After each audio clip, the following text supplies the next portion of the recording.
Hello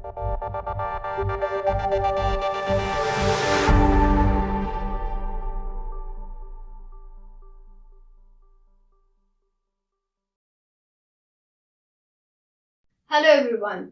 International Diabetes Summit 2017 is a part of Chellaram Diabetes Institute's effort to unravel the problem of diabetes in India.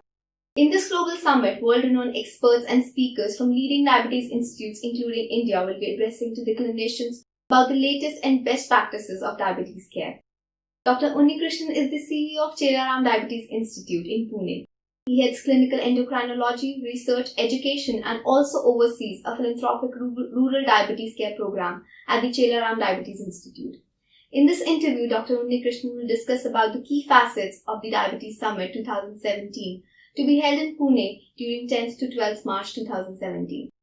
Dr. Unnikrishnan, what is unique about the International Diabetes Summit and can you please highlight some of the significant aspects of it?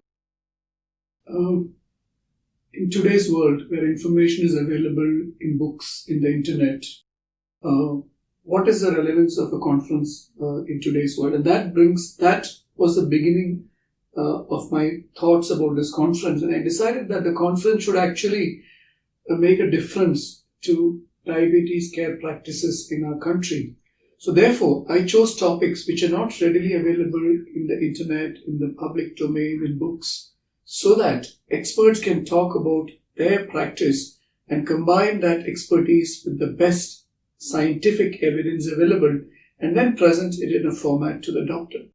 So I think that's where a medical conference can outrun, say, whatever you read in the form of a HTML file on the internet or a PDF file that you download or even a book. The second thing important about a conference is its ability to be interactive, so that the delegates and the faculty can interact. You can always read something on the internet, but you can't really have a cup of coffee and chat over a cup of coffee with a diabetes expert. So I think that critical knowledge-related networking is the crux of any diabetes conference. So we've tried to make it interactive. So number one, we've tried to make it practical, case-based, and number two, we've tried to make it very interactive.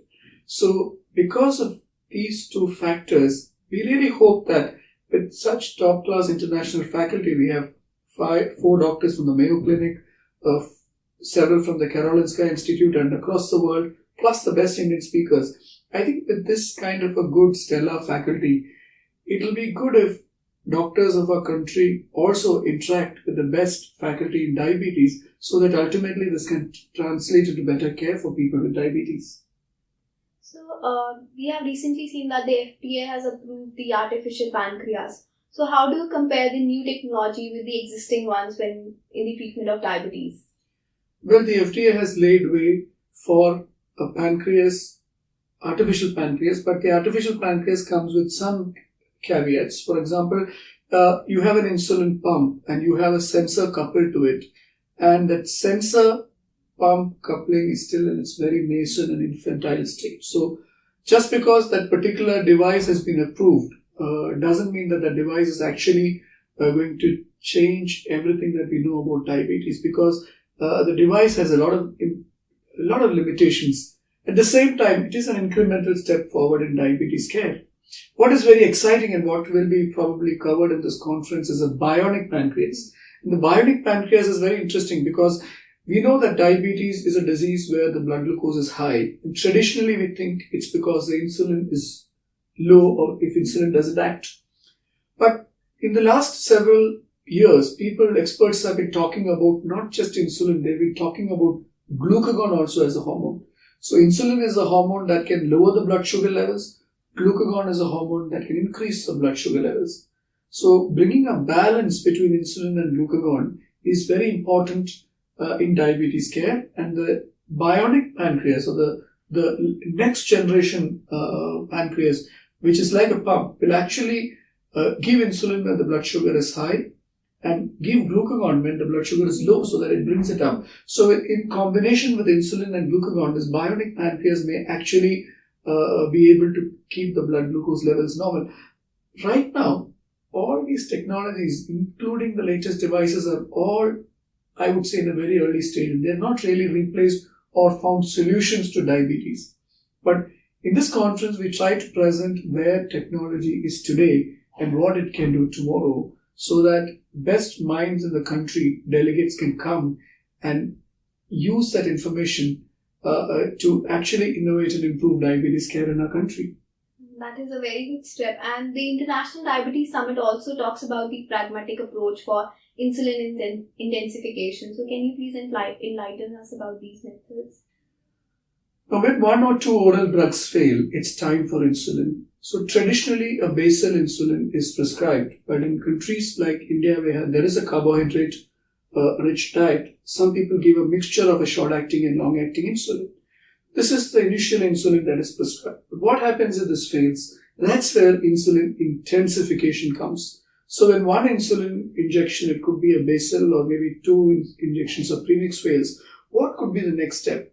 Well, studies are showing that it's not really clear. When a basal, a single in a long-acting insulin fails, what is the next step? Some experts would give a twice-daily mixture. Some experts would give a basal bolus regimen, which means one long-acting, which will cover the basal needs, and one short-acting with each meal. So that mimics the body's insulin production. Now, the third option which has been available recently is that you can give insulin and you can add a GLP-1 injection. A GLP-1 injection is an injection that can actually control the blood sugars without producing hypoglycemia. Because as I alluded to, it increases the insulin when the blood sugar is high and also suppresses the glucagon so that the blood sugar due to high glucagon can be overcome. And the fourth option, which is there nowadays, is also a combination of insulin and a GLP-1 together. So you have almost four options, and it's important that we as Indian doctors be able to choose what is the most practical and best for our Indian patients, because India is a country where the sheer magnitude and spectacular realm of diabetes research actually has to tackle and live with day-to-day realities like the patient's affordability and the need for low-cost therapies. So how do you combine, extensively spectacular and latest diabetes therapies to a country like India, where we also have to take care of the poorest of the poor? So that's why I call it a pragmatic approach, where we have to be sensible, realistic, and we have to combine our scientific expertise with our clinical experience and do the best for the patient. That's more than anything else in diabetes. If it's relevant for any aspect of diabetes, it is relevant for insulin intensification. And that's why I thought this is an important controversy and topic that needs to be covered. Definitely, sir. It's a real challenge, and it is the need of the hour. So there are new approaches like laparoscopic sleeve gastrectomy and laparoscopic mini gastric bypass, which are showing significant promises in bariatric surgery for the treatment of diabetes or for diagnosis patients. So what are your thoughts in this progress, and are there any other therapeutic areas that would be covered in this summit?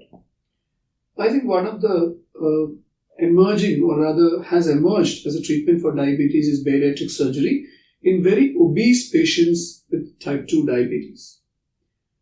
There is a lot of hype and interest to start advising bariatric surgery at lower levels of body mass index. For example, if the body mass index is more than 40, we advise bariatric surgery. And if the body mass index is more than 35 with type 2 diabetes, again, that could be an indication for bariatric surgery. But what about the so-called suggestion that we need to keep on doing bariatric surgeries at lesser degrees of obesity because Indians have metabolic complications even at lesser degrees of obesity?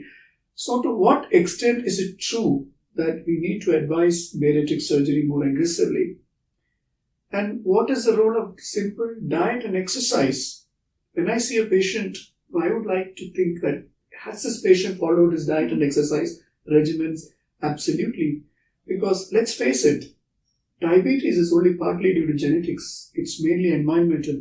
It's a diet and exercise lifestyle which has changed and brought about a diabetes epidemic. And we are in a society where we are eating more, exercising less, and then our diabetes prevalence is increasing. And then we are looking at a surgery which actually makes us eat less by cutting the stomach, and we are trying to cure it. Somehow, instinctively, it doesn't make sense to me that instead of preventing obesity and preventing type 2 diabetes, we are looking at solving it. Having said that, a lot of patients who are very obese, have sleep apnea, have hypertension, have type 2 diabetes and are struggling with weight, they really benefit from bariatric surgery. You can see there is controversy here. On one side are the experts saying diet and exercise is important, bariatric surgery should be to the select few, and you have the other studies coming up that bariatric surgery is coming up as a good alternative to diabetes therapy, especially in the obese patients. So all I can say is watch this space, because this is something we are going to debate in our conference, because I think that is something which needs to be solved, and we will do our best to get experts to debate and bring this to the fore, this topic to the fore.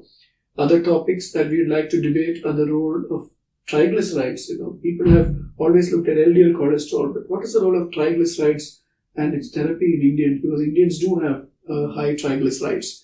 And some of these topics which we will debate are topics where there is no clear-cut answer, but still we will distill the evidence and give the best opinion for the practicing doctor. And it would be a very interesting debate to witness, I'm sure. Yes, there are a lot of excitement and a lot of sparks and a lot of audience interaction, one hopes. Yeah. So when I was going through the Diabetes Summit flyers, I came across an important happening term that you mentioned in the summit, that is incretonomics. And so what is the science behind it, and how can it be beneficial in managing diabetes? Well, I think the science behind the incretin therapy was discovered many years ago. When we take food or glucose orally, and when we measure the insulin levels go up when you take glucose orally. Some scientists decided to inject glucose intravenously and then looked at the insulin level. Naturally, we would think that injecting glucose intravenously would produce a more stronger insulin response. But the scientists found the reverse. They found that oral glucose has a greater ability to increase insulin compared to intravenous glucose. And therefore, the science of the incretin was born, because incretin, which are actually intestinal factors that increase insulin production. For example, if you eat a meal, the meal gets digested, that sort of rubs on the mucosa of the intestine, and that produces intestinal factors that can directly increase insulin, suppress glucagon, and control sugars. So that was the science of incretin. I had mentioned GLP-1 earlier, glucagon-like peptide 1, that is an important incretin. I think incretin-based therapies are here to stay, because you have many such therapies there. You have incretin GLP-1 injection, which can be given once a day or once a week. You have a chemical called DPP-4 inhibitor, which will allow prevent the incretin from being destroyed and allow the body's incretin levels to rise, and that's a tablet. You have once a week a DPP-4 inhibitor coming, which is again going to be a tablet. So what's going to be the role of incretin therapy? The importance of incretin therapy is, unlike traditional diabetes therapies, they don't produce weight gain, they don't cause hypoglycemia, they are safe. Long-term studies are there for many of these drugs. So to what extent should these drugs replace standard therapies? To what extent should these drugs be made more affordable? To what extent do these drugs actually require very huge and expensive cardiovascular trials which are being done?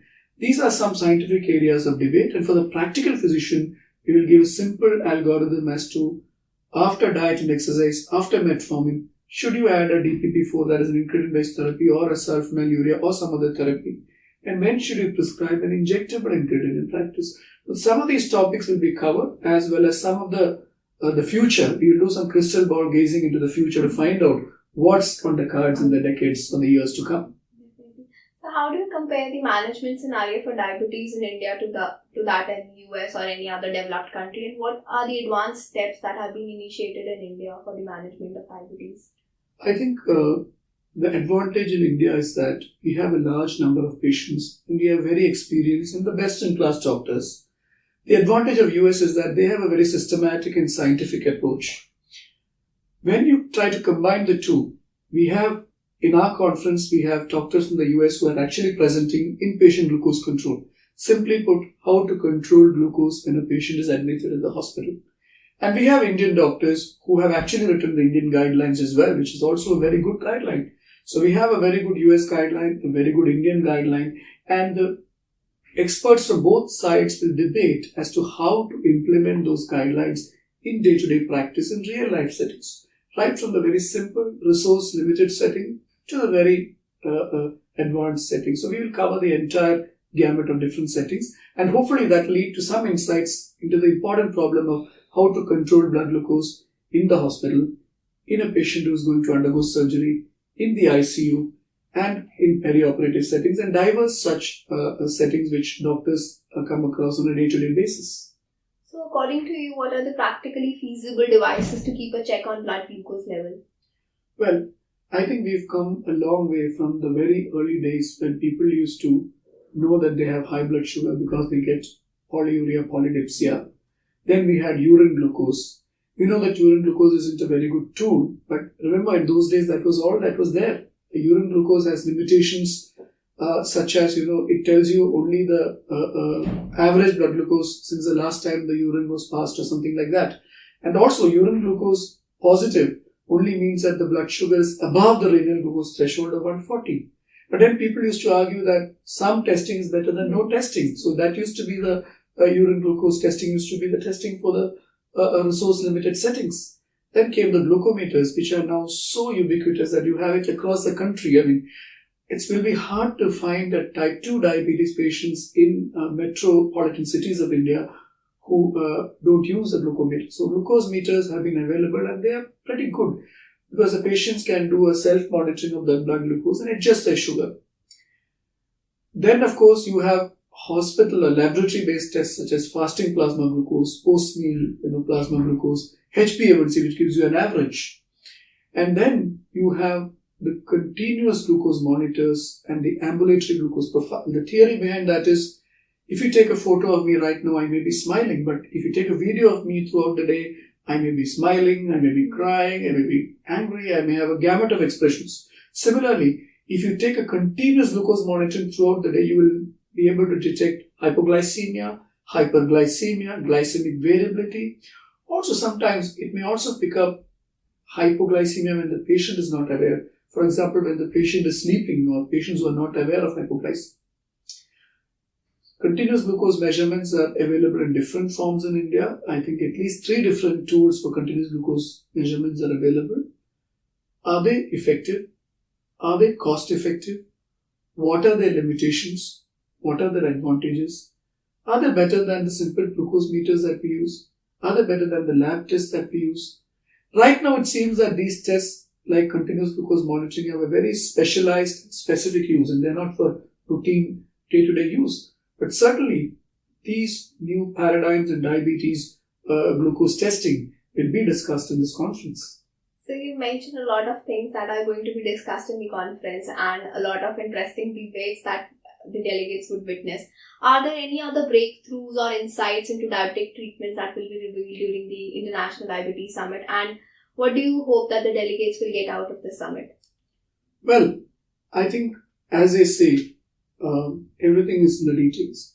So, diabetes care and innovations in diabetes care are all those little increments which make a huge difference in the life of people with diabetes.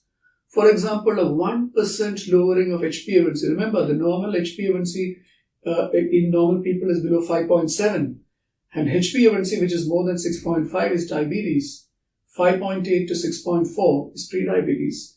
In a diabetic, you want to keep the HbA1c below 7, but a 1% lowering in HbA1c can lead to almost a 20 to 35% reduction in diabetic complications such as neuropathy, nephropathy, and retinopathy. Just a few points, a few millimeter points of blood pressure lowering can have a huge benefits. Similarly, if you look at LDL reduction, just a 30% LDL reduction, which can easily be achieved with diet, exercise, and a LDL lowering medicine, like for example a statin, can have a huge, almost one-third reduction in cardiovascular events and outcomes.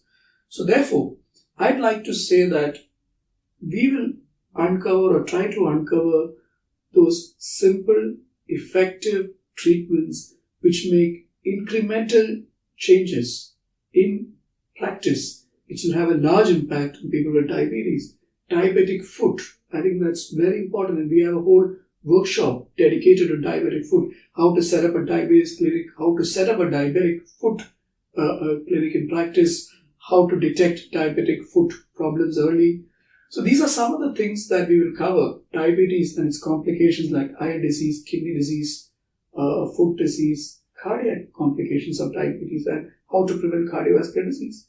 I think with all these, we intend to make incremental changes in the understanding and practice of diabetes care so that those little changes can go a long way into making a reduction in the composite risk. By composite risk, I mean A1C reduction, maintaining an optimal weight, blood pressure reduction, and cholesterol reduction. And this composite risk reduction would, in the long run, have a large effect on the health of all the people who are being treated for diabetes in our midst. On that hope, let us hope that the conference makes a meaningful change in the practice and understanding of all those who speak and attend and are associated with it. And I look forward to welcoming everybody for this conference. So we hope and we are sure that it is going to bring meaningful changes. One last question, sir, that International Diabetes Summit and Docplexus are collaborating to bring the opinion of the key opinion leaders who are coming for the conference, for the users. So how do you think the members of our online community can benefit from this summit, and what are your views on this collaboration? I think at its core, any conference has to be done with a noble intention in mind.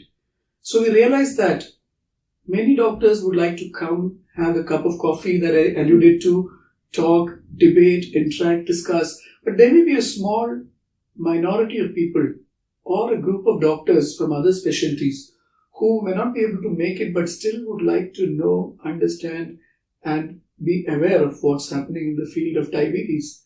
I think to help them, I think Docplexus is, I'm happy is there. So after the event, some of the important snippets of information which were discussed, debated, new technologies that were unveiled or unfurled, discussions and interviews with some of these top leaders, discussing their thoughts on the disease. I think all that will definitely help so many Docplexus readers and Docplexus participants out there.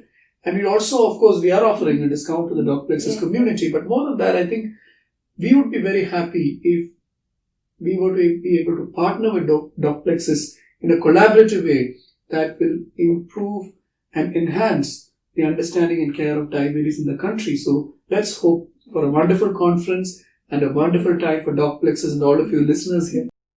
Thank you so much, sir, for your kind words and for sharing your valuable time and knowledge with us. Thank you. Thank you. Thank you.